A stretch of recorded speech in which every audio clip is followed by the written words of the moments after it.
राम राम प्यारे मित्रों, मेरे चैनल भक्त प्रेम में आप सबका हार्दिक स्वागत है। प्यारे मित्रों, आज की वीडियो में हम लोग आदि शंकराचार्य द्वारा रचित भज गोविंदम के हिंदी अर्थ को जानेंगे। आज की वीडियो बहुत ही महत्वपूर्ण है क्योंकि आज की वीडियो बहुत ही ज्ञानपूर्ण है, इसलिए आप लोग वीडियो को अंत तक जरूर देखें।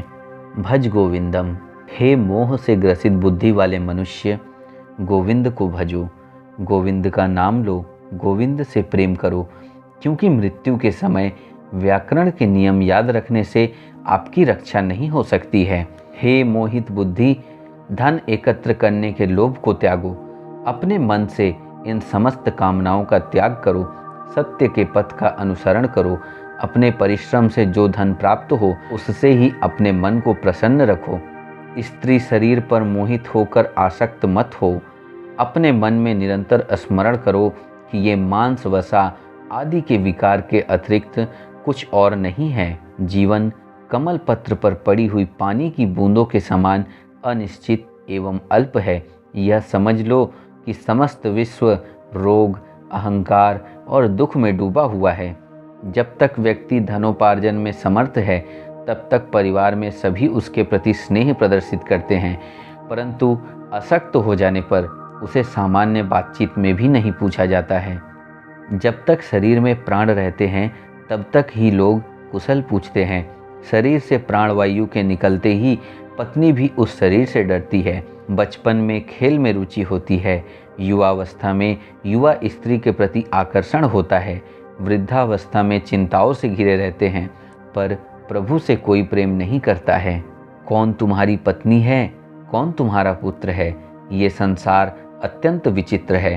तुम कौन हो, कहाँ से आए हो बंधु, इस बात पर तो पहले विचार कर लो। सत्संग से वैराग्य, वैराग्य से विवेक, विवेक से स्थिर तत्वज्ञान और तत्वज्ञान से मोक्ष की प्राप्ति होती है।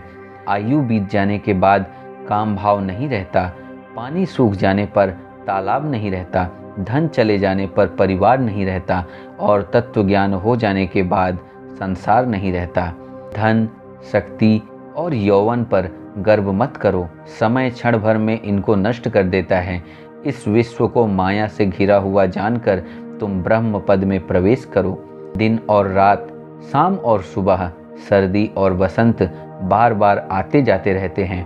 काल की इस क्रीड़ा के साथ जीवन नष्ट होता रहता है, परंतु इच्छाओं का अंत कभी नहीं होता है। तुम्हें पत्नी और धन की इतनी चिंता क्यों है? क्या उनका कोई नियंत्रक नहीं है?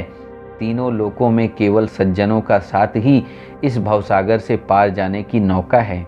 बड़ी जटाएं, केस रहित सिर, बिखरे बाल, काशाय वस्त्र और भांति भांति के वेश, ये सब अपना पेट भरने के लिए ही धारण किए जाते हैं। अरे मोहित मनुष्य, तुम इसको देखकर भी क्यों नहीं देख पाते हो? क्षीण अंगों, पके हुए बालों, दांतों से रहित मुख और हाथ में दंड लेकर चलने वाले वृद्ध भी आसापास से बंधा रहता है। सूर्यास्त के बाद रात्रि में आग जलाकर और घुटनों में सिर छिपाकर सर्दी बचाने वाला, हाथ में भिक्षा का अन्न खाने वाला, पेड़ के नीचे रहने वाला भी अपनी इच्छाओं के बंधन को छोड़ नहीं पाता है। किसी भी धर्म के अनुसार ज्ञान रहित रहकर गंगा सागर जाने से, व्रत रखने से और दान देने से 100 जन्मों में भी मुक्ति नहीं प्राप्त हो सकती है। देव मंदिर या पेड़ के नीचे निवास, पृथ्वी जैसी सैया, अकेले ही रहने वाले, सभी संग्रहों और सुखों का त्याग करने वाले, वैराग्य से किसको आनंद की प्राप्ति नहीं होगी। कोई योग में लगा हो या भोग में, संग में आसक्त हो या निसंग हो, पर जिसका मन ब्रह्म में लगा है वो ही आनंद करता है, आनंद ही आनंद करता है।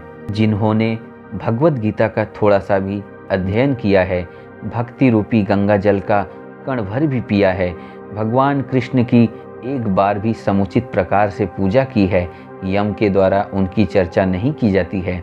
बार बार जन्म, बार बार मृत्यु, बार बार माँ के गर्भ में शयन, इस संसार से पार जा पाना बहुत कठिन है। हे कृष्ण, कृपा करके मेरी इससे रक्षा करें। रथ के नीचे आने से फटे हुए कपड़े पहनने वाले, पुण्य और पाप से रहित पथ पर चलने वाले, योग में अपने चित्त को लगाने वाले योगी बालक के समान आनंद में रहते हैं। तुम कौन हो, मैं कौन हूँ, कहाँ से आया हूँ, मेरी माँ कौन है, मेरे पिता कौन हैं।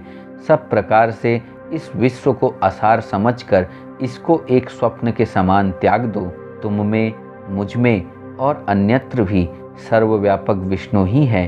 तुम व्यर्थ ही क्रोध करते हो। यदि तुम शाश्वत विष्णु पद को प्राप्त करना चाहते हो तो सर्वत्र समान चित्त वाले हो जाओ। शत्रु, मित्र, पुत्र, बंधु बांधवों से प्रेम और द्वेष मत करो। सब में अपने आप को ही देखो। इस प्रकार सर्वत्र ही भेद रूपी अज्ञान को त्याग दो। काम, क्रोध, लोभ, मोह को छोड़कर स्वयं में स्थिर होकर विचार करो कि मैं कौन हूँ। जो आत्मज्ञान से रहित मोहित व्यक्ति है वो बार बार छिपे हुए इस संसार रूपी नरक में पड़ते हैं। भगवान विष्णु के सहस्त्र नामों को गाते हुए उनके सुंदर रूप का अनवरत ध्यान करो। सज्जनों के संग में अपने मन को लगाओ और दरिद्र जन की अपने धन से सेवा करो। सुख के लिए लोग आनंद भोग करते हैं, जिसके बाद इस शरीर में रोग हो जाते हैं। यद्यपि इस पृथ्वी पर सबका मरण सुनिश्चित है, फिर भी लोग पापमय आचरण को नहीं छोड़ते। धन अकल्याणकारी है और इससे जरा सा भी सुख नहीं मिल सकता है। ऐसा विचार प्रतिदिन करना चाहिए। धनवान व्यक्ति तो अपने पुत्रों से भी डरते हैं, ऐसा सबको पता ही है। प्राणायाम, उचित आहार, नित्य इस संसार की अनित्यता पर विवेक पूर्वक विचार करो। प्रेम से प्रभु नाम का जाप करते हुए समाधि में ध्यान दो, बहुत ध्यान दो। गुरु के चरण कमलों का ही आश्रय मानने वाले भक्त बनकर सदैव के लिए इस संसार में आवागमन से मुक्त हो जाओ। इस प्रकार मन एवं इंद्रियों का निग्रह कर अपने हृदय में विराजमान प्रभु के दर्शन करो। गोविंद को भजो, गोविंद का नाम लो, गोविंद से प्रेम करो, क्योंकि भगवान के नाम जप के अतिरिक्त इस भवसागर से पार जाने का अन्य कोई मार्ग नहीं है। धन्यवाद मित्रों, फिर मिलते हैं अगली वीडियो में। आज के लिए आज्ञा चाहता हूँ। हरे राम, राम राम हरे हरे, हरे कृष्ण कृष्ण कृष्ण हरे हरे।